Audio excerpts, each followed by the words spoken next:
सोचिए, एक ट्वीट सरकार की नीति बदलवा देता है। एक वायरल वीडियो समाज को बांट देता है और सिर्फ एक फॉरवर्ड से पूरा देश गुस्से में आ जाता है।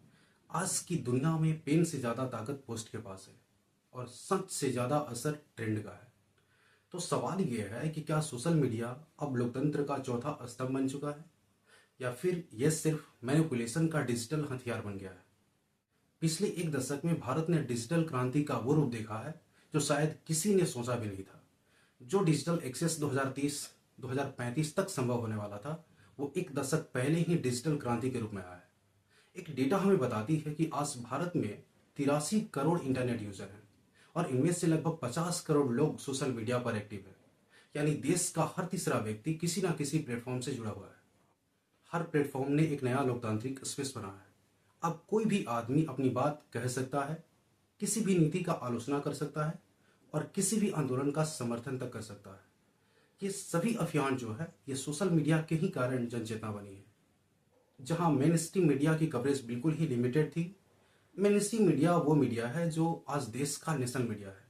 वहीं अगर बात करें सोशल मीडिया की, तो सोशल मीडिया ने जनता को आवाज दी है, यानी कि अपनी बात कहने का एक मंच दिया जहां आम जनता अपनी बात कह पाते हैं। किसी पत्रकार, पार्टी और किसी चैनल की जरूरत बिल्कुल भी नहीं है। सिर्फ एक फोन होना चाहिए और कोई एक विचार होना चाहिए।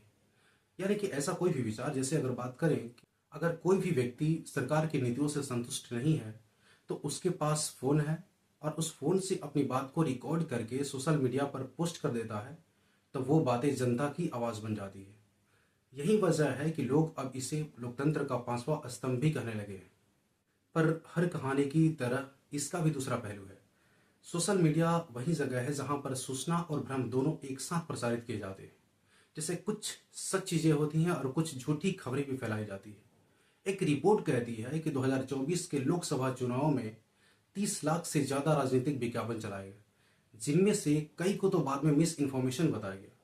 वो एक गलत इन्फॉर्मेशन था, AI based deep fake videos था, कुछ टारगेटेड व्हाट्सएप कैंपेन्स थे और कुछ फेक ट्विटर ट्रेंड्स थे। इन सब ने आम जनता के वोट को बहुत काफी प्रभावित किया। एनडीटीवी और अल जजीरा दोनों की रिपोर्ट ये कहती है कि भारत में एआई डिस इन्फॉर्मेशन अब लोकतांत्रिक चुनौती बन चुका है।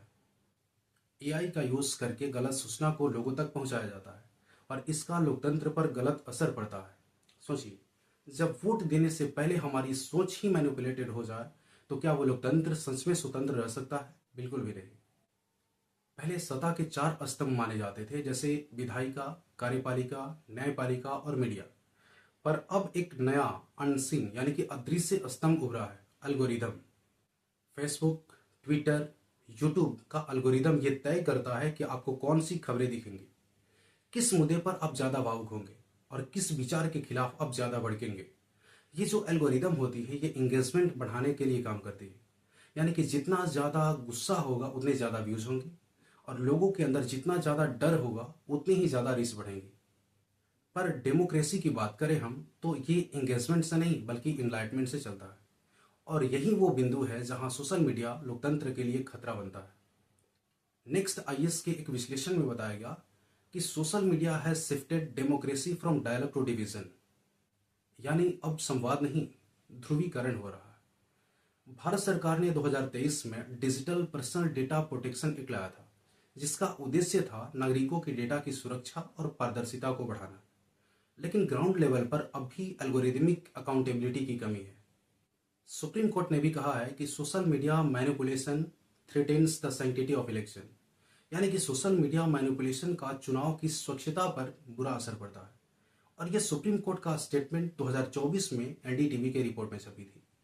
यानी अगर जनता की सोच और वोट दोनों ही मैनिपुलेटेड हो जाता है तो लोकतंत्र सिर्फ एक इल्यूजन बन जाएगा, एक ऐसा खेल जिसमें जनता खिलाड़ी नहीं बल्कि सिर्फ डेटा पॉइंट बनकर रह जाएगी। तो समाधान क्या है? क्या हमें सोशल मीडिया पर बिल्कुल ही बैन लगा देना चाहिए? बिल्कुल भी नहीं। समाधान रोक लगाना नहीं है बल्कि अकाउंटेबिलिटी को तय करना है। 3 स्तरों पर बदलाव होना बहुत जरूरी है। पहला है प्लेटफॉर्म स्तर पर, एल्गोरिदम और विज्ञापनों में पारदर्शिता लानी होगी। एआई डिफेक्ट डिटेक्शन टूल्स लागू करने होंगे। दूसरी बात करें तो सरकारी स्तर पर डेटा प्रोटेक्शन, फैक्ट चेकिंग और डिजिटल लिटरेसी पर ठोस नीति बनानी होगी। अगर तीसरा बात करें तो नागरिक स्तर पर हमें खुद ये समझना होगा कि हर सूचना सच नहीं होती, हर वायरल पोस्ट जनता की आवाज नहीं होती, कभी कभी वो किसी नैरेटिव की रचना होती है। सोशल मीडिया लोकतंत्र का चौथा स्तंभ बन सकता है अगर हम इसे जिम्मेदार बनाएं, अकाउंटेबल बनाएं, अगर वह सच दिखाने के लिए इस्तेमाल हो, न कि सच छुपाने के लिए। यह हमारे समय की सबसे बड़ी लोकतांत्रिक परीक्षा भी है, जहां पर स्वतंत्र विचार और डिजिटल मैनिपुलेशन दोनों एक दूसरे के आमने सामने हैं। यानी कि कुछ सच चीजें प्रसारित होती हैं और कुछ मैनिपुलेटेड चीजें भी होती हैं।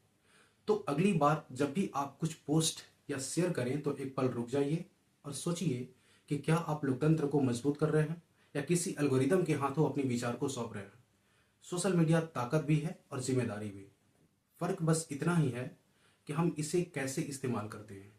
अगर आपको ये वीडियो इन्फॉर्मेटिव लगा, आपकी नॉलेज में कुछ वैल्यू ऐड हुआ, तो वीडियो को लाइक करें, शेयर करें और सब्सक्राइब करें।